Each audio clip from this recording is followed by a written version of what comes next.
Hello and welcome. You're watching Magna Indica with me, Devika Chopra. I have with me Rishabh as well. Rishabh, we're back here to discuss our neighbor Pakistan. In the first season of Magna Indica, you had made some predictions about the 0 day in Pakistan. Now you say that that day has already come. They've passed that stage. We're here to discuss what next for Pakistan now. So, if you could begin by telling our viewers what you meant by 0 day and what is the current state of Pakistan's economy? Okay, so what was we were discussing this whatever 2 3 years ago that there will come a day when Pakistan's debt structuring reaches the point of collapse. So what was 0 day? 0 day is very simple. It's the moment that comes in a graph when your ability to service your debts is now exceeding your ability to earn revenues, especially in foreign exchange, to service those debts. So let's look at some straightforward facts. Okay, Pakistan's foreign exchange reserves are at about $7.5 billion. Okay, compare that with India. India's foreign exchange reserves are near $600 billion. Hmm. The debt in Pakistan right now is exceeding 75% of its GDP. Now that itself is a debatable measure, but the hard facts are this: currently, the Pakistani state requires 7,25,000 crore rupees. That's a chunk of change. Okay, let me put that into perspective. When we say 7,25,000 crore rupees, the Pakistani GDP is 97 lakh crore rupees. Okay, it's about $340 billion. So 7 lakh crores is what is required to service your debt. 97 lakh crores is the GDP. Okay, the budget that the Pakistani foreign minister puts out, the finance minister puts out, is just 14 lakh crore Pakistani rupees. It's about $50 billion. It's not a lot of money. So you've reached a point, and the point is that your existing foreign exchange reserves are $7.5 billion. In order to service your debt, you require a large sum of money. Okay, $27 billion per year is required to service your debt, both domestic and foreign.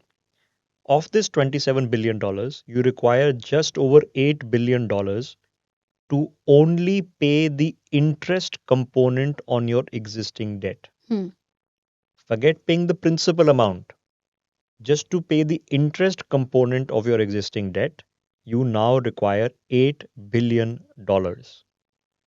It is money that you do not have at a time in the economy when the economy is very desperately struggling. There's another prediction that we had made during that season of Magna Indica, the first season, was that the time will come when the erstwhile East Pakistan, now the state of Bangladesh, that its economy and GDP will become larger than Pakistan. That has already happened. The Bangladeshi GDP is now at about $420 billion. Pakistan is at $340 billion. So the Bangladeshi's economic size is 25% bigger than the Pakistani economic size. Hmm. And this, Devika, has a obviously a direct economic bearing because inflation in Pakistan is currently at 30%. Okay, the rupee depreciation is lost 25-30% just this year. Now I know the economic arguments can be argued that rupee depreciation should help your exports. So but where are the exports? The exports are at $40 billion. Hmm. The imports of Pakistan are $80 billion. So and what are you exporting? You're exporting rice, you're exporting leather goods, you're exporting textiles, you're exporting cotton yarn, all primary goods. You're not exporting cards and engineering products or soft skills and AI and coding. So when you're seeing a debilitating impact happening on the Pakistani economy, you see it happening as we speak. The point of that 0 day when you no longer have funds has already come and gone. So now the question pretty much only remains is, will somebody keep giving you the funds so that you can keep on servicing your debts? Will the debts keep getting rolled over? They're never written off. Written off and roll over are two different things. Written off means I've written off my books and you no longer have to pay either the interest component or ideally both the principal amount and the interest. In most cases, is the China, the Chinese, the Saudis, they're rolling over debt. Uh, will the Saudis keep deferring your oil purchase payments? At any point of time, if any of these actors stop doing one thing, that's it. You're in debt default, banking crisis, economic crisis. Sri Lanka plus happens to you almost immediately. So, as far as the other economies and other countries are concerned, if you can just shed some light on who really is then extending loans to Pakistan and what is the percentage? So let's look at what they where they're going to get the money from. Okay, so the primary source of money is generally Saudi Arabia. So that's the Al Saud family. Is the Emirates, it's China, and now they're looking back at the IMF. And once it got so bad that literally with a bit of Chinese help, they've gotten out of the FATF gray list so that the IMF can give them some funds. So what do the Pakistanis need? Okay, so they are expected to get about 1,16,000 odd crores, and Hmm. that's the money they're hoping that comes from the International Monetary Fund. Okay, that's going to be a chunk of change in Pakistani rupees. And chunk of change in dollar terms is about $5 billion. Okay, it's not crazy money. They're also hoping that the Saudis give them about 53,000 crore rupees. This is all from the Pakistani budgetary documents. That's a couple of $1 billion. Okay. 43,000 crore rupees the Pakistanis are hoping that they are going to be getting from something called Islamic bonds. They call them Sukuk bonds. These are bonds that are not just purchased by uh, people from Pakistan, but can be purchased by Muslims from Muslim countries. And they're designed because you know that usury or interest is haram Hmm. for Muslims. So they're structured in such a way that that the interest component on them doesn't apply. So they're designed specifically for people to purchase them. So they're hoping a good chunk of change comes, 43,000 crore rupees, which is about one and a half couple of $1 billion, comes from there. They're hoping that the Islamic Development Fund, and the Islamic Development Fund has been created by Islamic countries, sort of as a junior IMF for these kind of reasons. That also extends loans. These are all loans, but they're hoping another 22,000 crore rupees, Pakistani rupees, comes from the Islamic Development Fund. They're hoping that at least 58,000, as I mentioned, comes from Saudi Arabia. Another 25,000 crore rupees comes from the Emirates, which is about $1 billion. And they're hoping at least about $3 billion comes in from the IMF. Okay. And that 1,16,000 crore rupees comes from the Chinese. The Chinese have something called the SAFE Fund, okay, which is the Chinese investment arm. So if you calculate 1,16 crores, 16,000 crores from the Chinese safe fund, maybe a couple of $1 billion from the Saudis, $1 billion from the Emiratis, $3 billion from China, it's not a lot of money. It's about $14 billion. Now I just told you, just to service the interest component of the Pakistani debt, they require $8 billion. So if you get 14, they haven't gotten it yet. If you get another 14, you're going to have to spend 8 just to service the interest. Hmm. Then you are running, Devika, a Ponzi scheme. Okay. And where you are borrowing from Peter to pay Paul. Okay. So how does a Ponzi scheme work? Ponzi scheme works is I have no source of income. I'm borrowing money to pay returns to the person I borrowed money previously from. Now I come to you and I borrow 100 rupees. Okay. And I promised you an interest of 5% on it. So I have to service their interest every year. So I have to pay you 5 rupees every year. I don't even have that 5 rupees. So I borrow another 100 rupees for you to pay you 5 rupees every year for the next 20 years. Eventually, the 100 rupees debt stays. I have had to borrow another 100 rupees. So now the debt has become 200 rupees. Hmm. Now you stop giving me money, but I still have to pay you. So I borrow the money from the second person. Okay. In fact, one of the principal issues that the IMF had when the Pakistanis had gone for a loan was that do not use IMF funds to clear your debt servicing of the Chinese loans. It was a major point of contention that you'll take a couple of $1 billion from us and you'll immediately give them to the Chinese because that's the interest payments you owe them. Now, officially, the Chinese have about 30% of Pakistan's foreign debt. The foreign debt of Pakistan is $125 billion. Okay. So the Chinese officially 20 to $30 billion is Chinese debt, both from the Pakistani commercial banks to the Chinese commercial banks and directly state to state. Unofficially is probably closer to $60 billion. Okay. It is not about management and servicing. It is now unserviceable. Hmm. You can't do it. You're just borrowing money, not that you have a light at the end of the tunnel, just to stay afloat for another day. just to stay afloat for another day. Another 1 month passes, another 2 months passes. So you well and truly crossed that 0 point. Now it's just a matter of time before one of these entities, and I'm not saying it's going to happen tomorrow, but one of these entities says no, and as soon as that one entity says no, you have an economic collapse because the state can't service it. The state banks collapse. The state banks collapse. The private banking sector collapses. The run on the banks, and well, you've seen it happen in Sri Lanka. Much worse is going to happen here.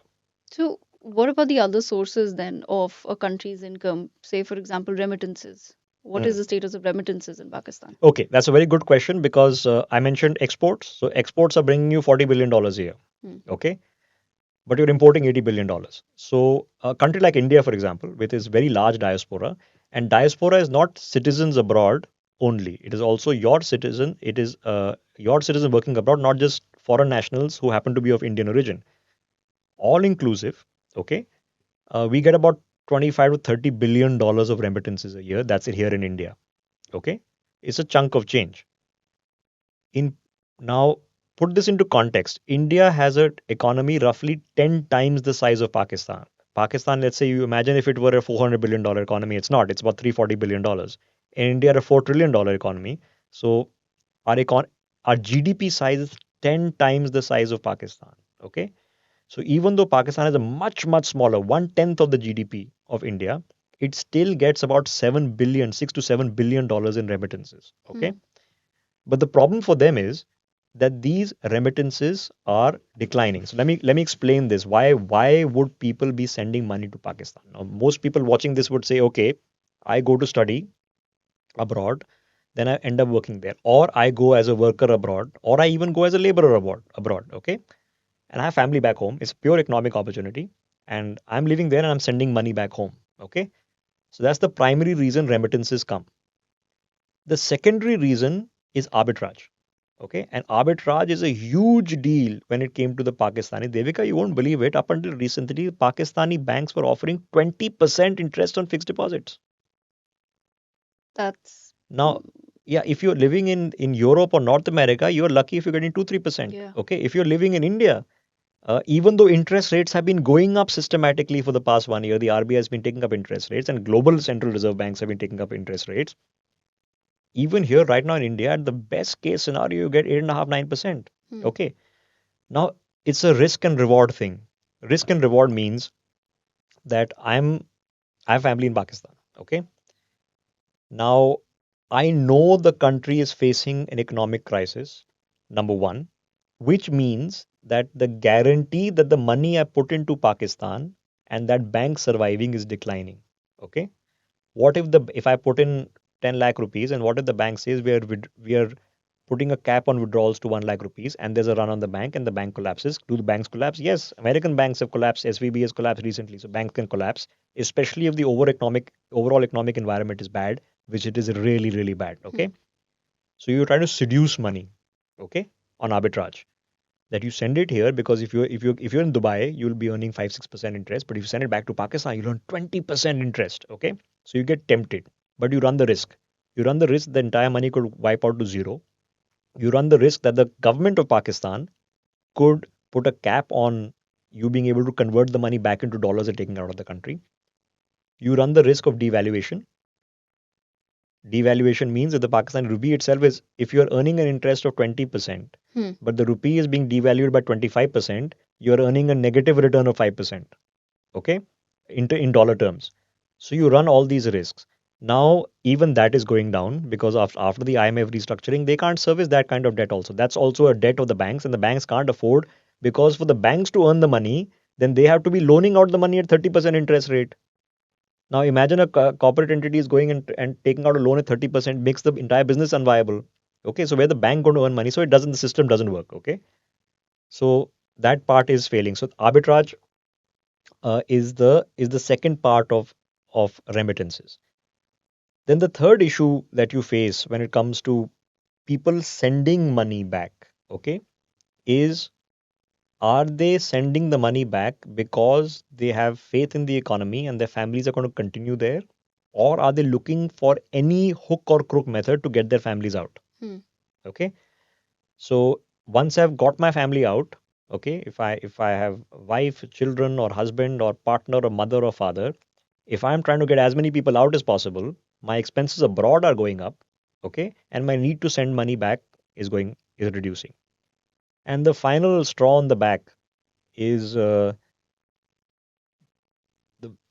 the fact that it is not highly skilled labor that is going abroad. Okay, and you've seen what's happened in the UAE, for example, where one of their ministers, okay, has come out and said that the kind of labor that is coming from Pakistan, they're crooks. He's Hmm. pretty much up. This is he said officially, publicly. Let alone imagine what they're discussing privately. That we don't want these people. You saw the humiliation that happened on August 14th, Pakistan's Independence Day, when all these Pakistanis diaspora gathered at the Burj Khalifa, hoping that they'll see the Pakistani colors, and they didn't come. And what did they say in the videos they published? They said that we've realized Pakistan's auqat. What does auqat mean? Auqat means our standing, that we don't matter, Hmm. and not only don't matter, we are looked down upon, and that's an unhappy thing to happen. Now, because remittances play a disproportionately large amount of Pakistan's foreign exchange, so India's foreign exchange reserves at $600 billion, of which annual remittances are coming at 20 to $30 billion. Hmm. Okay, your foreign exchange reserves at $8 billion, and your remittances are $6 billion. Okay, Right. the proportionality is completely different. Okay, India's GDP size at $4 trillion, remittances at $30 billion. Your GDP size at $340 billion, and remittances are 6, 7, 8 billion dollars. So the proportionality of the dependence on foreign exchange reserves is completely off the scale for Pakistan. This has already started declining. I've told you the reasons it's declining. Okay, Hmm. you the both the demand for Pakistani labor, and if you think Pakistani labor can't be replaced, no, it can be replaced by Indian labor, it can be replaced by Sri Lankan labor, it can be replaced by Bangladeshi labor. So there are options available for other countries, and especially people hiring. That do you want to take the risks, security and otherwise, of bringing in Pakistani labor or not? So there are many pressures that are being put on this other big important revenue source, which is remittances, and that's also in decline. And I think it's going to get a lot worse. In the best case scenario, it doesn't rise. Okay, you're hoping your remittances go up every year. In the best case scenario, it stagnates. In the worst case scenario, it collapses. So exports are bad, remittances are bad. Hmm. The economy is entirely, as you mentioned, depending now on bailout after bailout from friendly countries. What about the strategic value of Pakistan? Because up until historically, Pakistan held some strategic value for, say, USA, for, say, the Middle East, say, China. Where does that stand now? It's a very interesting question. Okay, let me put in most urgent. What's the big development that has happened in the region in the past couple of years? Okay, it's been the US withdrawal from Afghanistan. Now, you and I can look at the nature and the timing and the velocity, the speed of the US withdrawal as a bit of an embarrassment for the Americans. But from an American point of view, they're gone. They are out. Okay, while they were in Afghanistan, okay, remember Afghanistan is a landlocked country. So for the point of access is only two. Either it's through Iran or it's through Pakistan. Now you can't be sending an American tank fleet, armored brigade through Chabahar in Iran. That's not going to happen. Hmm. So the only port of entry was Karachi. You can airlift a few vehicles, okay, but you can't airlift them in the bulk that they were required in Afghanistan. And even if you need to airlift them, you have to go over Pakistani airspace. So the Pakistanis were getting two advantages from this. Number one, it was dhanda, business. Okay. The moving of the supplies of not only the heavy equipment, but food and ammunition and everything, okay, was putting money into the Pakistani economy. And the second was, you now need us for Hmm. something. So now I have leverage. You need something from me. Now I can demand something from you in return. Now, what can that be? That can either be diplomatic, okay? That listen, I want you to put pressure on India on this, or I want you to put pressure here on this and on that, okay? Or I want you to put a hold on action against Hafiz Saeed or other terrorists at the UN. You want some leverage or FATF something, so you can get some diplomatic, or you can get it in cash. The Americans more than happy to pay in cash, okay, and help out and assist the Pakistani economy. But the need, strategic need, forget it is declined. It no longer exists. Right. Okay. What is the requirement for Pakistan in the American geostrategic environment? Right now, it is nil. Okay. Now, let's look at the importance for Pakistan for the Saudis, the Emiratis. Okay. Now, let's take an example. There's a World Cup going on in India right now. Right before this, there was the Indian Premier League, which is the richest cricketing tournament. Who's sponsoring it? If you just see it on the board, you see Saudi Aramco, Hmm. Emirates Airlines, DP World.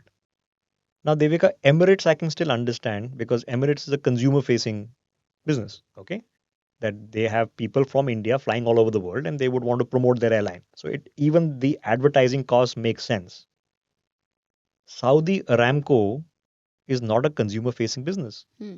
Why would they want to be familiar to Indian cricket lovers?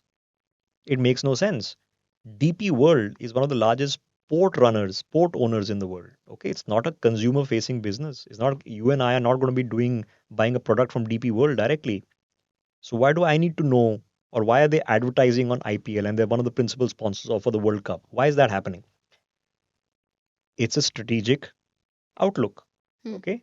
Why is Saudi Aramco buying stakes in one of India's largest companies, Reliance? It's a strategic outlook. India is a near $4 trillion economy, will be the third largest economy very shortly within a year or two. The future of the Saudis, and we discussed this in the first episode of this season, was that the Saudis have to look beyond oil. They have to develop the line city. They are no interest in this Wahhabi extremism anymore. And MBS is trying. Okay, he might try and fail. We don't know, but he's trying. The news that you see coming out of Saudi Arabia is that they are going to be hosting the World Cup, that they're going to be building the line city. Okay, you're getting different kinds of news rather than this extremist, this Wahhabi, this problem. Even in the current environment of what is already happening in Gaza and Israel. So the Saudis have to look ahead. The Emiratis have already looked ahead. Okay, they Hmm. already have to look beyond for a future in oil because their oil reserves and the capacity is nowhere near matching what Saudi Arabia has. Okay, they've already built Dubai as this cosmopolitan global city. Okay, and they want a partnership with India. They are not interested in all your Dawood Ibrahim and all these con masters, mafiosos, slash terrorist organization runners accused of the 93 blasts operating out of their environs anymore.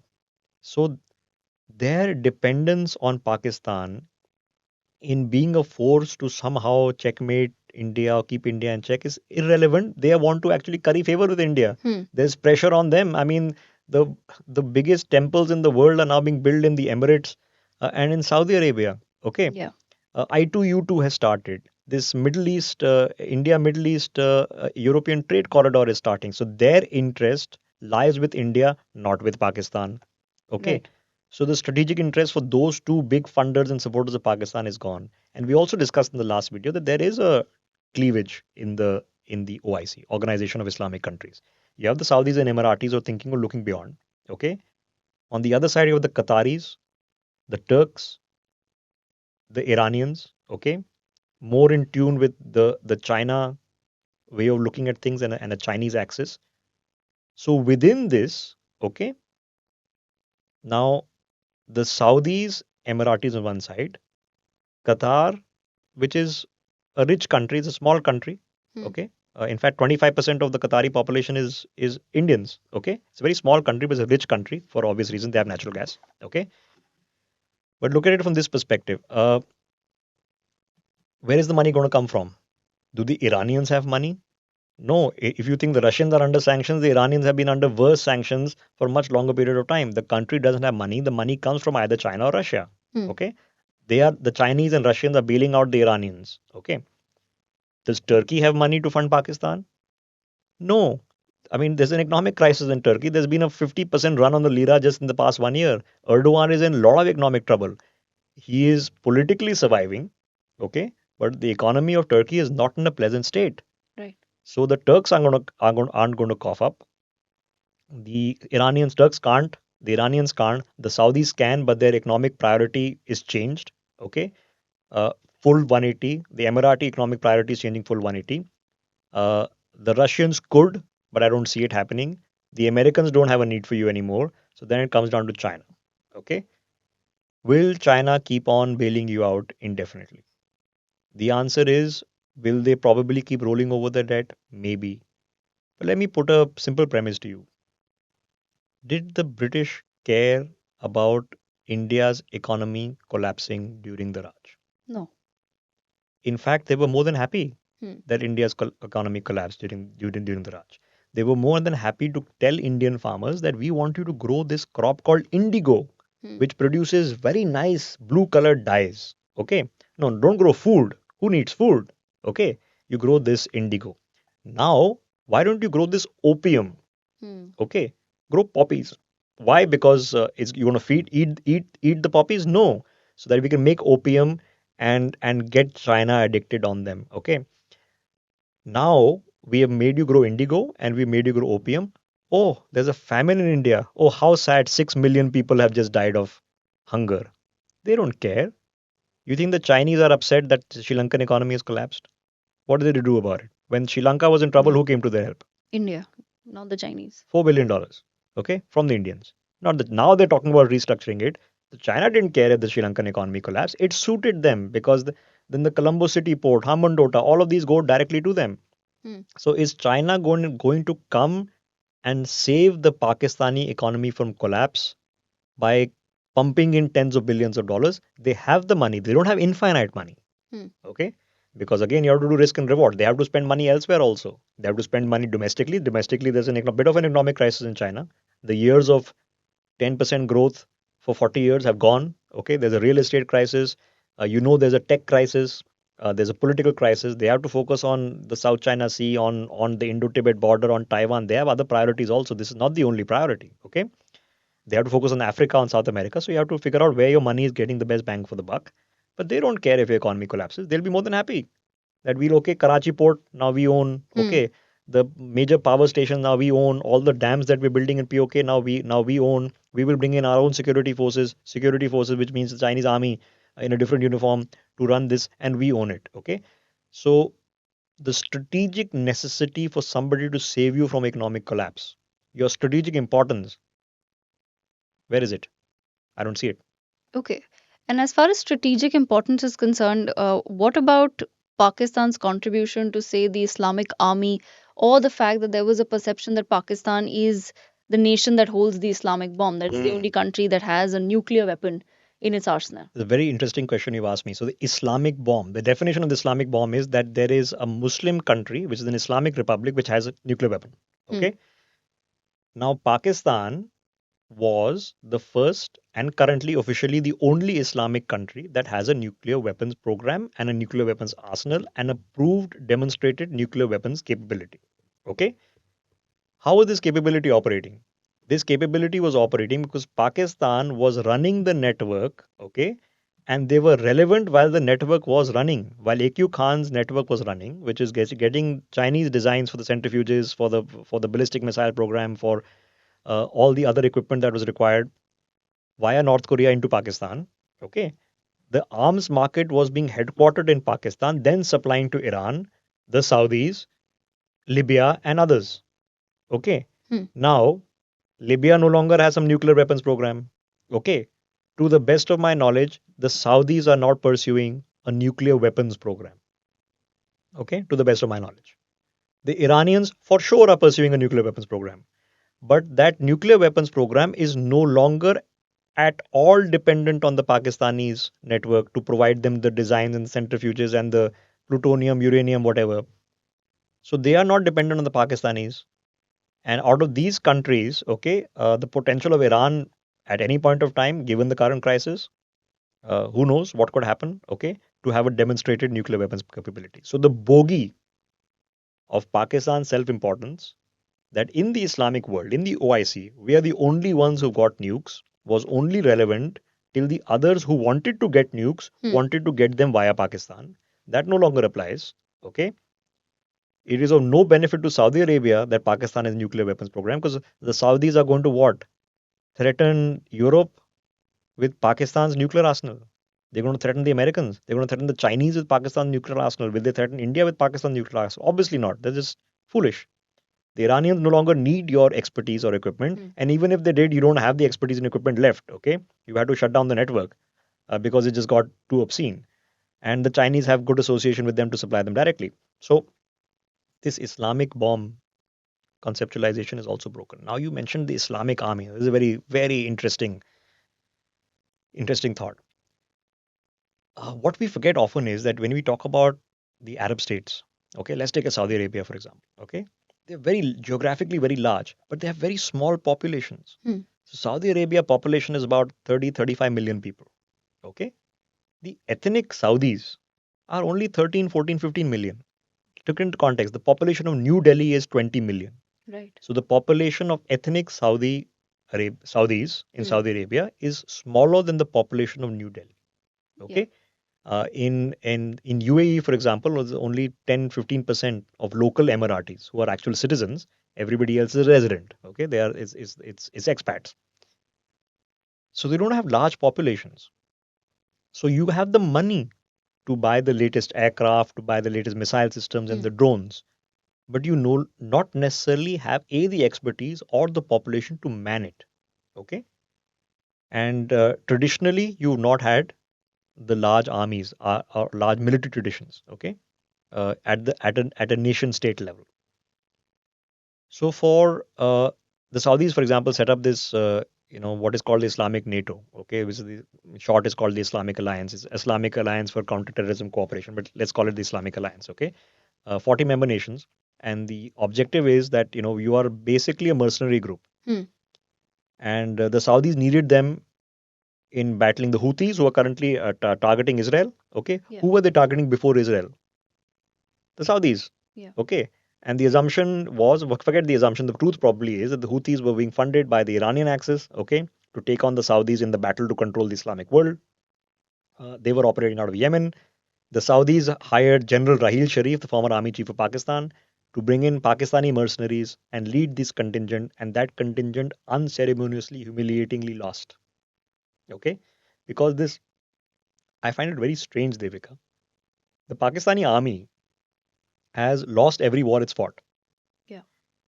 At the very least, it's an incompetent army. Hmm. Okay, at the very most, it's a corrupt leech on the state of Pakistan. But at the very least, 1947-48. Okay, it Lieutenant General and later Field Marshal Cariappa was ordered by the political establishment in Delhi.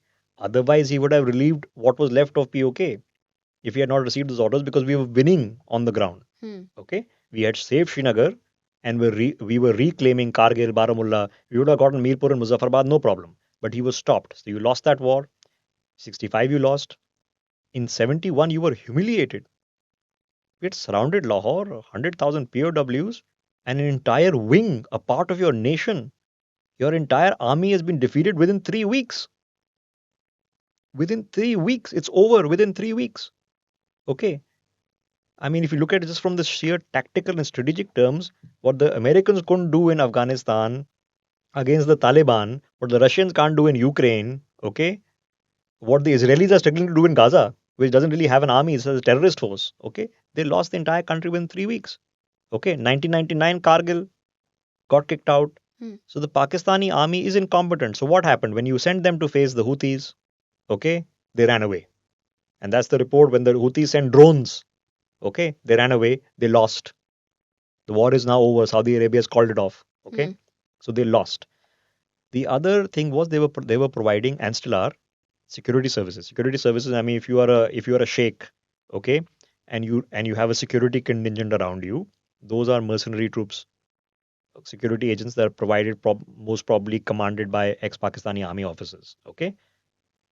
Now, once you see the capability, the reliability, the trustworthiness of the Pakistani army and mercenaries, that importance value is also declining. Okay, Hmm. because in terms of winning can you send in a Pakistani contingent and take on a terrorist outfit in Yemen? The answer is no. Can you get the former Pakistani army chief to command your forces and win a war? The answer is no.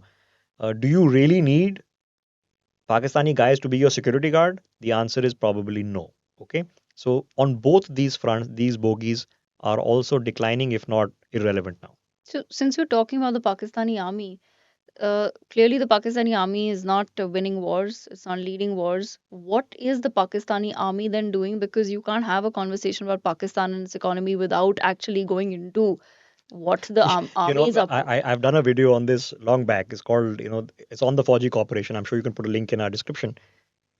So the Fauji Corporation in Pakistan, which is a company, okay, which purportedly is a place for retired generals, okay, who then become CEOs and chairmen of companies. The Fauji Corporation officially operates 10% of Pakistan's GDP. Iron ore mining, cement plants, real estate projects, shopping malls, textile units. They do everything except know how to fight. Okay? And this is a running meme in Pakistan Hmm. that the person who is selling cement, you're asking him to wage a war. Okay? So the Pakistani army is involved in the business of Pakistan. They are happy to be involved in the business of war.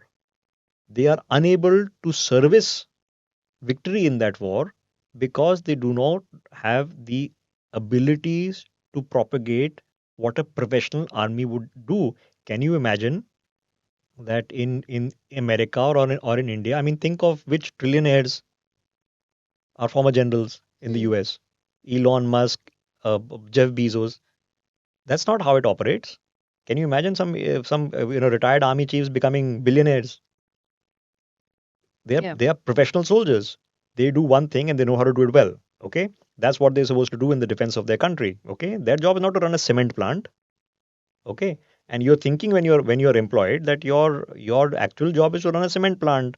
What are you going to do fighting with the 10th Corps in Rawalpindi? Okay, and taking combat operations. Why are you dying for that? So the Pakistani army has always been a leech. Hmm. They are an emphatically large leech, and they drain the resources of Pakistan as well. So, Rishabh, that actually brings us towards the concluding aspects of this conversation because everything that we've discussed really boils down to what we currently see happening on the ground. Because at the end of the day, the real people, Yeah. right, in real places that are being impacted by all these decisions that are being taken by the political class, by the army that's currently controlling Pakistan, and really making it head towards a downward spiral. As far as the civil wars are concerned, Yeah. if you can tell us what really is happening in those different regions and where do you see now this going? Okay, so we'll call it a civil war because it is technically happening internally within a sovereign state. Okay, so there is a very active hot war going on in Balochistan. Just a few weeks ago, they were the Chinese were upset because Chinese nationals were being targeted. Okay, a Balochi genocide has already happened. Hmm. We were discussing Canada the other day. Okay, this Baloch activist who was killed in Toronto. Yeah. Okay, most probably by the Pakistani state. Okay, that nobody wants to talk to Kareem Baloch. You can Google it. Okay, and find out who she was and how she was killed. Okay, so the Baloch genocide, we ourselves had done about 5, 6 years ago. I remember we had gotten a source out of Baloch, very brave young lady who had got on visuals of the mass graves that are there in Balochistan. The top army commanders of Pakistan, generally you guys who become, either DGISI or become army chief or, in the top corps commanders, they all have to come serve via Balochistan because a hot war is going on over there. So that's a civil war per se. Okay. There is already long Balochis never wanted to be part of Pakistan. That's just history. Okay. In Khyber Pakhtunkhwa, which was the erstwhile, in NWFP, the border with Afghanistan, the Pathans are fighting against the Pakistani army. Hmm. You already have a fight against the Pakistani Taliban. You have the Tehreek-e-Taliban Pakistan. Okay, so everywhere you look, this is not a cold war where it's about positioning and it's about arming. This is a hot war. Shots are being fired. Okay, people are being killed. The Pakistani army is facing multiple fronts from the NWFP, Khyber Pakhtunkhwa, where they want to establish the Pathans want a Pakhtunistan, to Balochistan. Now they're trying to get rid of the Afghan refugees, okay, which is not a popular thing if you're in Afghanistan. So you are fighting hot war. So you have a political crisis, Hmm. okay, the army crisis, security crisis, an economic crisis, everything all at the same time. And all of this is a leech. You know, so in terms of politics, Imran Khan was some poor individual. Yeah.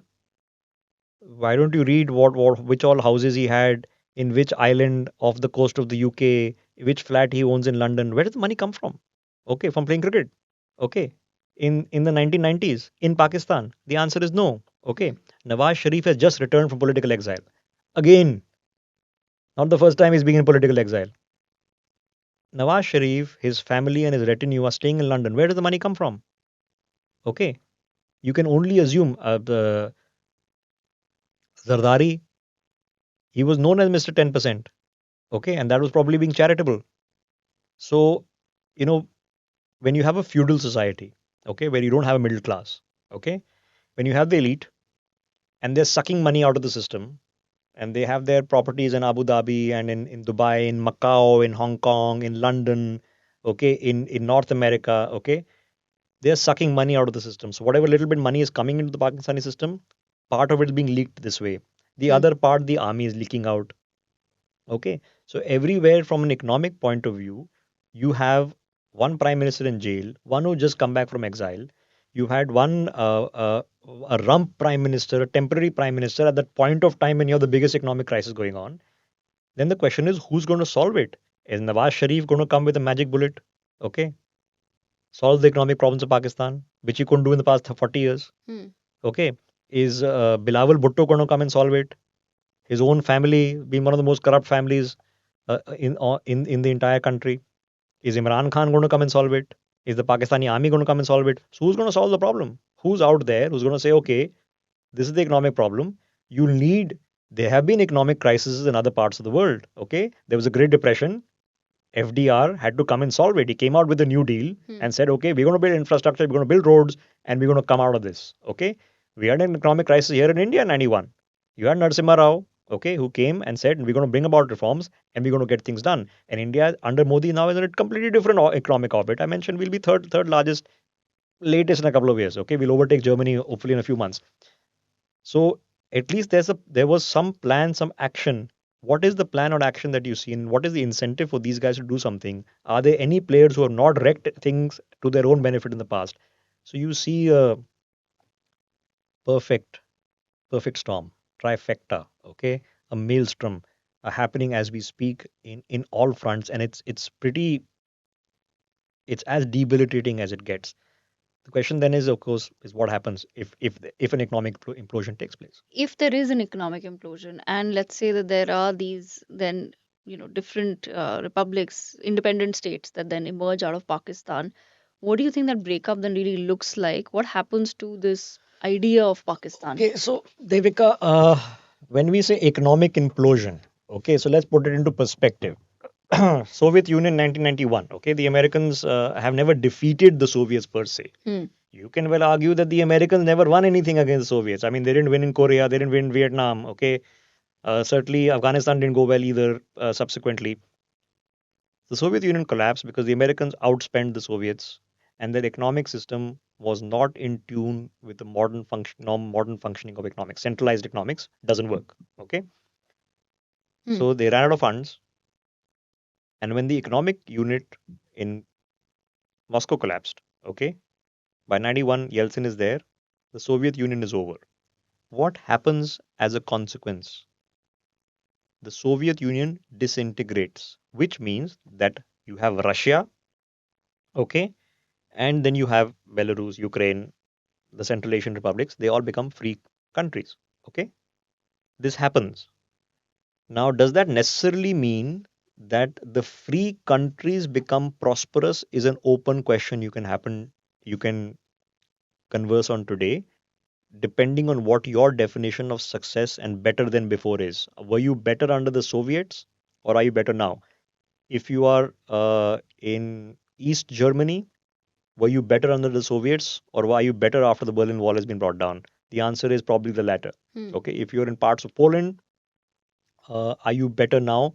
The answer is no doubt about it. Okay, but in autocratic regimes which are there in Central Asia, are you better now under a under a single dictator? Maybe, maybe not. In our brackets of how we think of the world as democratic and liberal and free market economics, we will say that no, the people might have a different point of view, but you can have that conversation, you can even have that debate, but what you cannot argue is that the dismemberment took place, and that's not the only place in the past 100 years that we've seen major dismemberment take place. Hmm. Yugoslavia was one, okay, Now you can again debate are the Serbs and the and the the are better off, or are the Albanians better off in Kosovo? You can have that argument in Czechoslovakia also. Is the Czech Republic better off or better off? Are the Czechs better off under an independent country? What Hmm. about the Slovaks? You can have these conversations, but you can't deny the fact that when a collapse happened, dismemberment, okay, Balkanization, as it's now called, was inevitable. If you go back a little bit in history, the Habsburgs, Austria-Hungary collapsed. First World War, Ottoman Turks collapse, First World War, and that's where the Arab states come from. Hmm. Okay, Austria-Hungary is where Eastern Europe comes from. Okay, so collapses do happen. You can argue that is that beneficial to the people. So in the case of Pakistan, you can argue, will it be beneficial to the Balochis, the Sindhis in Sindhu Desh? Okay, and that's what, for people watching the broadcast who might not be familiar, Pakistan is not one country. So you have Sindhu Desh, which is near Karachi, where the Sindhis live. Hmm. Okay. Then you have Balochistan, which is the Balochis. Then towards the northwest, you have the Pathans. Okay. Then you have West Punjab, uh, which dominates the political and army elite of Pakistan right now. Then towards the north, you have Gilgit Baltistan, which is Pakistan occupied Kashmir, Muzaffarabad, Mirpur. Okay. This is Pakistan. That's it. Okay. So when a balkanization happens, Sindhu Desh becomes an independent country, Balochistan becomes an independent republic, Pakhtunistan is probably created with parts of Afghanistan and part of NWFB. Okay. What is Pakistan today just remains west of Punjab in undivided India. Okay.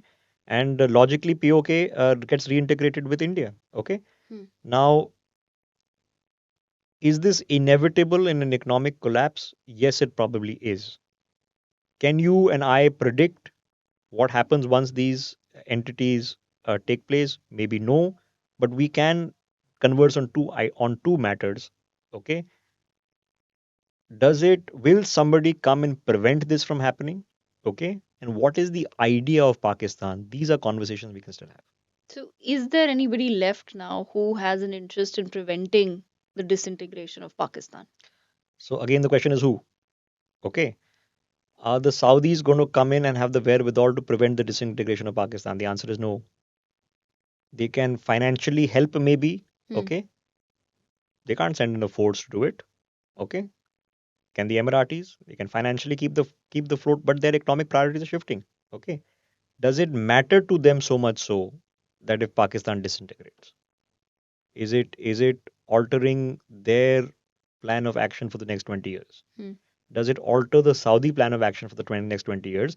For example, in a very real context, you've had the split, and a new country called South Sudan has just recently been born.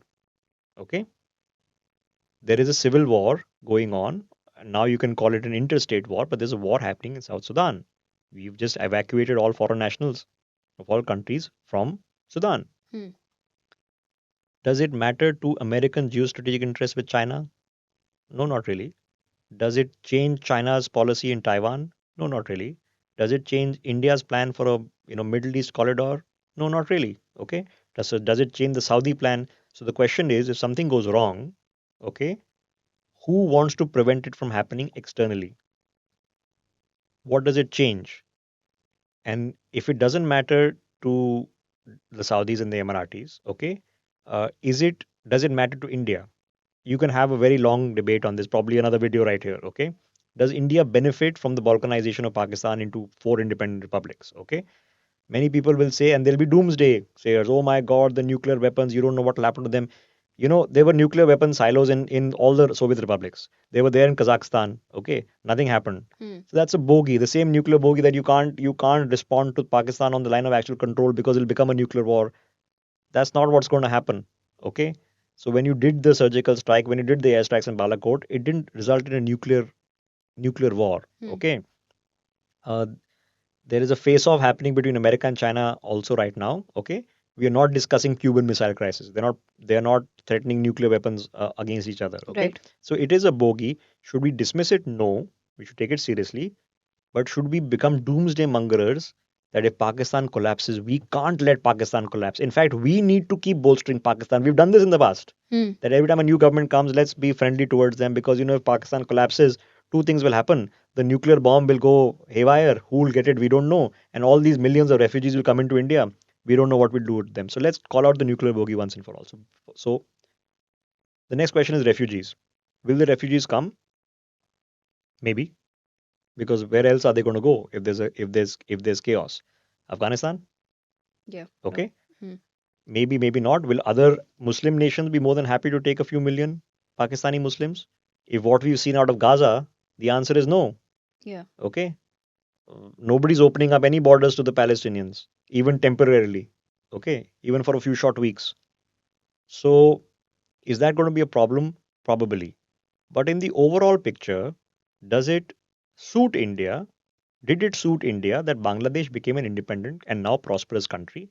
And Devika, half the reason Bangladesh is prosperous and has become prosperous is because Sheikh Hasina, the daughter of the founding father Mujibur Rahman, has had a friendly association with India. The Hmm. argument is well that if Pakistan restarted trade with India tomorrow, or rather restarted trade with them, their exports would go up by $25 billion. They would almost double. Right. Okay. So the Bangladeshis have benefited from having a good association with India. Okay. Hmm. And that's a thriving economy with a good relationship with us. I know that good relationship with us is very Sheikh Hasina centric right now. There are forces there who don't like you. Okay. But that economy is thriving. It's doing well for itself. So if you take that case in point, for sure, Sindhu Desh with the major port of Karachi, okay, has a potential. For sure, a Balochistan devoid of having to be dominated by the West Punjabi Pakistani army has a future. So is it a risk worth taking? It probably absolutely is. Okay, and I know that's an oxymoron, probably and absolutely, but I would say it suits us.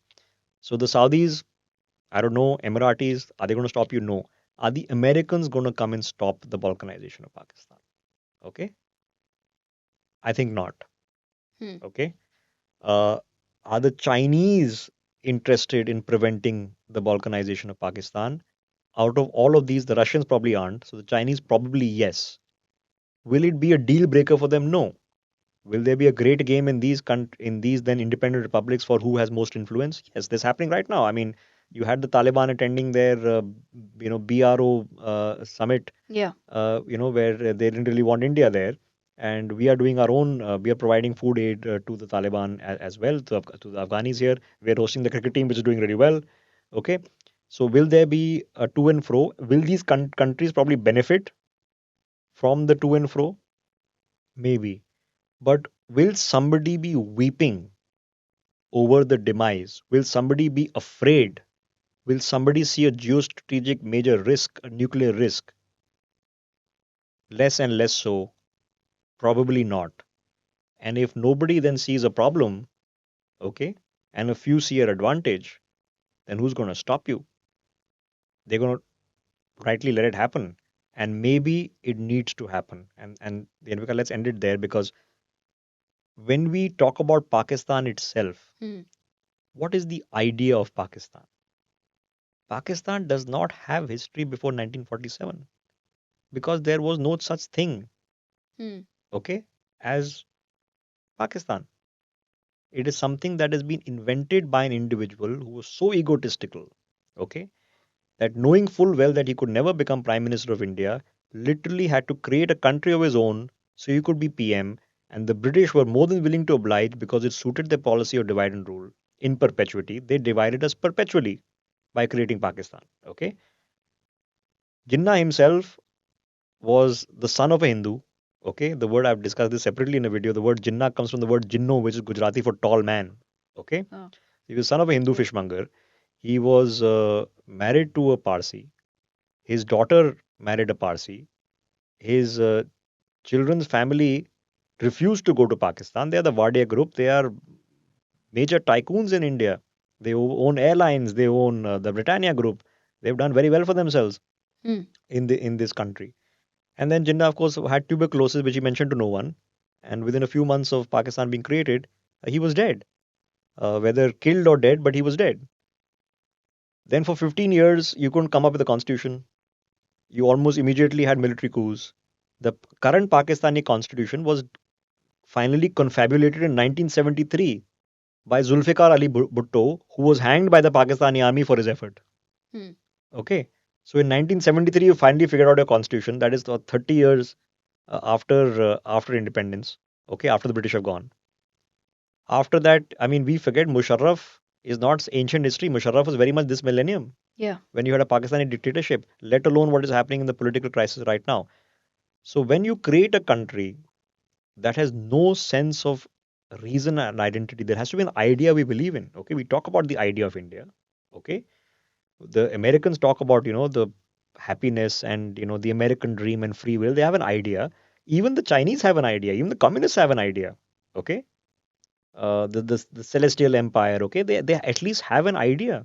Okay, they have a history. They have a spot. Okay, you can't say that there is no such thing as Chinese civilization or Iraqi civilization or Iranian civilization or Egyptian civilization. Okay, you can't argue. There is an idea that these countries have been formulated.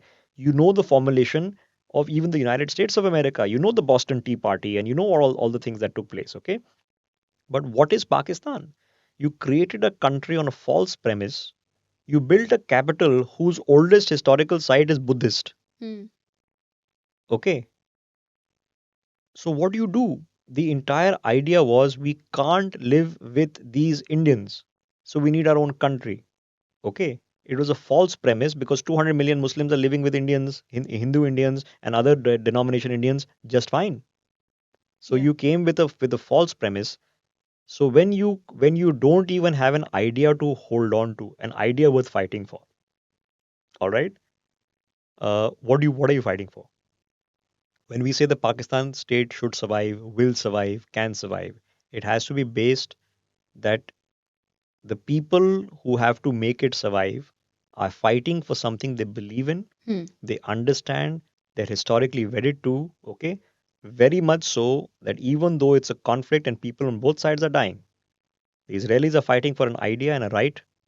The Palestinians also are fighting for an idea and right, not the Hamas. The Hamas is a terrorist organization, okay? But they have an idea and they have a right to exist. They have a right to a place of their own. What is the Pakistani idea? Okay. And the reason India and Pakistan can never be at peace, because if you can be at peace, what was the reason for partition in the first place? Right. Okay. And then defeats the entire idea. So theologically, geostrategically, economically, politically, militarily, okay, from every fundamental premise, the conceptualization of the state of Pakistan is crumbling. Okay. Eventually, there'll have to be nothing left. Well, Rishabh, that was a great insight into what's happening in Pakistan. Unfortunately, that's all the time that we have right now. But this is, as Rishabh said, this ought to be a longer conversation, and we'll perhaps come back with certain other aspects of Pakistan and what this journey after the zero day means for Pakistan. That was Magna Indica. Please do subscribe to the YouTube channel to get regular updates on the videos and the content that we'll be putting out in the coming weeks. Hope you liked what we've done today. Thank you.